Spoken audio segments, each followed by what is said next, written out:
Hello and welcome to this colored pencil cherry tutorial. Today I'm going to walk you through how I drew this cherry for beginners using colored pencils. This was a practice piece, but it turned into a really useful study because I learned a lot about building red objects, especially how important the shadow colors are underneath the red layers. The main idea behind this drawing was simple. Build the cool shadow structure first, add the red body color second, soften the highlights third, and then finish with small details and polishing. So, instead of starting straight away with red, I first created the shadow map underneath the cherry that helped the final red color look richer, rounder, and more realistic. Before we start, if you enjoyed this tutorial, please give the video a like and subscribe to the channel. It really helps me grow and I appreciate it a lot. Let's start with the sketch.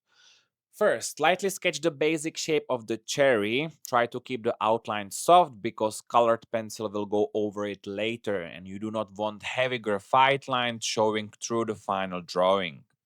I also sketched a small stem cavity at the top. This is the little hole where the stem comes out.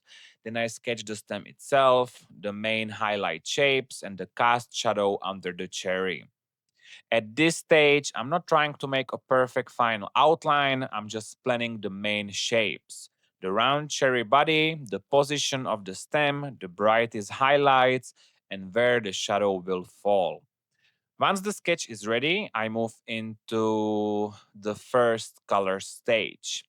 And this is where the important part begins. Instead of starting with red, I begin with the shadow underlayer. The first color I use is a very light blue-green or pale turquoise. I use this with very light pressure. The color is used as the first soft shadow map. I place it lightly on the shadow side of the cherry, along the lower curve, around the stem cavity, and also in the cast shadow underneath the cherry. The pressure here is extremely light. I'm not trying to make the shadow dark yet, I'm only making where the color shadow will eventually be. Next, I use a cool light violet or lavender. This goes over some of the turquoise areas, especially where I want the shadows to feel a bit richer.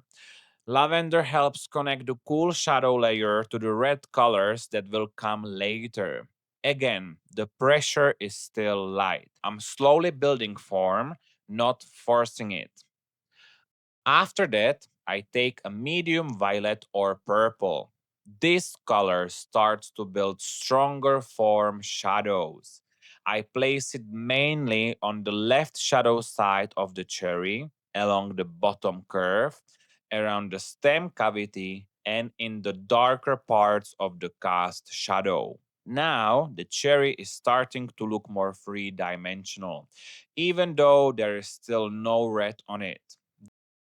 Then I use indigo or a dark blue violet.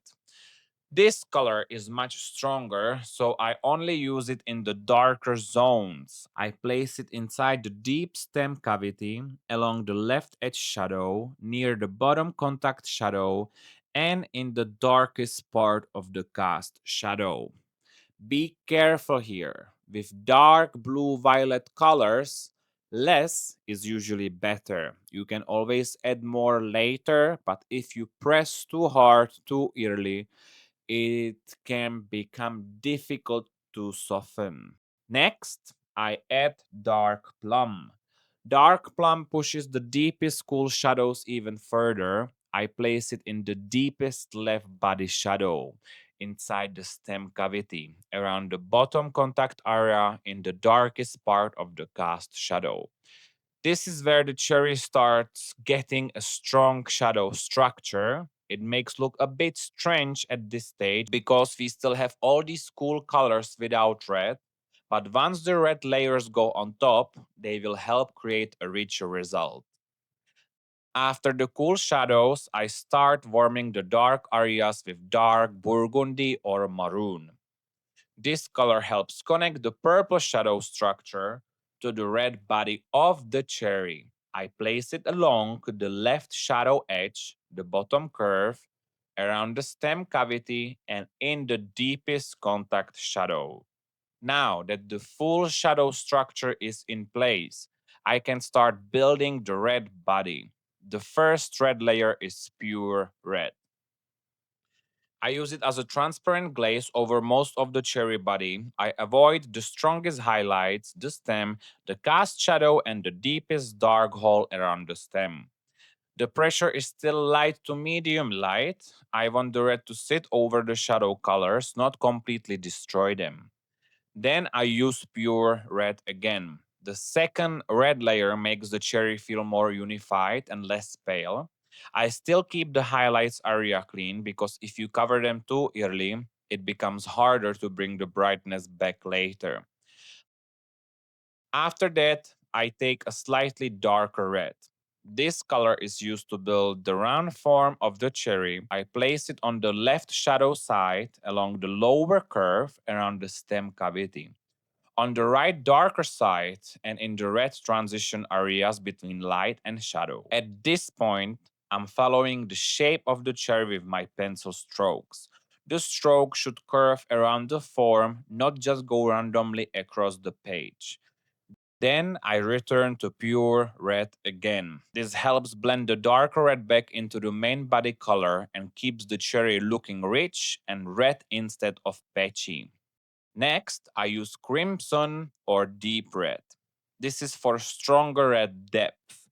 I place it in the shadow side, the lower body, around the dent at the top, and in any darker red areas that need more intensity. Then I use dark red wine or burgundy.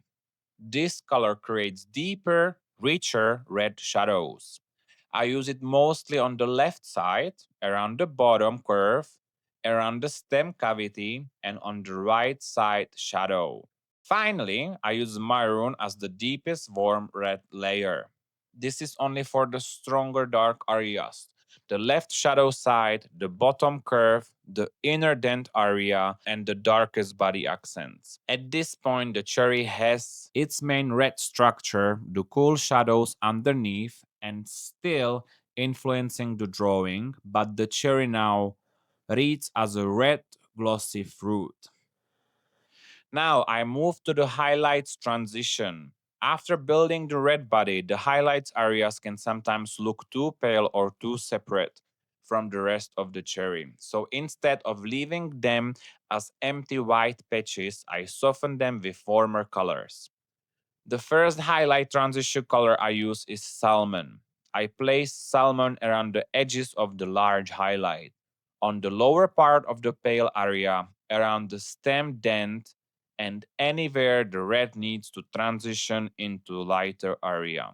The goal here is to make the highlight feel softer and more natural, not like an empty white hole in the drawing. Next, I use parmesan or warm cream. This color warms the highlight and helps it feel glossy. I place it closer to the inside of the highlight area, especially around the stem dent and the pale glow. This gives the highlight a warm shine before I add white. Then, at the end of the highlight stage, I use white. White is only for the brightest points. I use it in the center of the main highlight, the center of the secondary highlight, the small right side highlight, and a thin glossy rim near the stem cavity. The important thing is not to use white as a full layer over everything. White works best at the end in small controlled areas. After the highlight colors, I noticed that some of the pale areas were still a little too large. So I go back with a light pure red glaze. I use it very lightly around the highlight edges to bring some red back into the body of the cherry. This makes the highlight smaller, softens the transition, and makes the cherry look richer. Now the main coloring is finished and I move into final details and polishing. For tiny dark accents, I use small amounts of maroon, dark red wine, sepia, or dark brown and dark plum. I place these in the deepest part of the stem cavity, the dark groove around the top, tiny vertical form lines, and the deepest body shadows. These little details are what help the cherry feel more realistic, but they should be small. If you add too many dark lines, the drawing can become too busy. For tiny highlight accents, I use white again. You can also use an artist knife very carefully if you need to lift tiny bright lines, but only if your paper and pencil layers allow it. I place the final bright accents on small shine spots, thin bright lines, and tiny glossy details.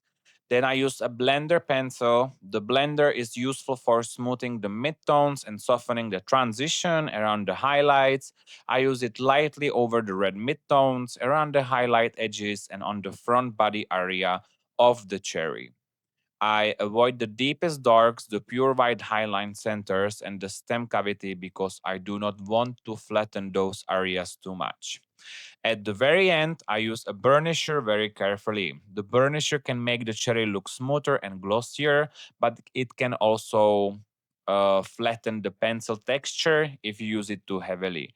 So I only use it in selected areas, around the smooth red body, near the highlights, and in glossy midtones. I do not use it everywhere.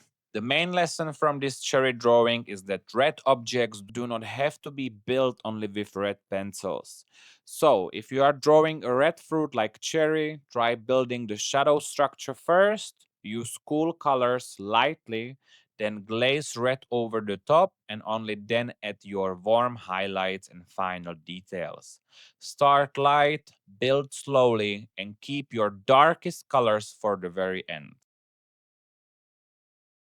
Thank you so much for watching this tutorial. If you enjoyed it, please like the video, subscribe to the channel, and let me know in the comments what you would like me to draw next. See you in the next one. Later!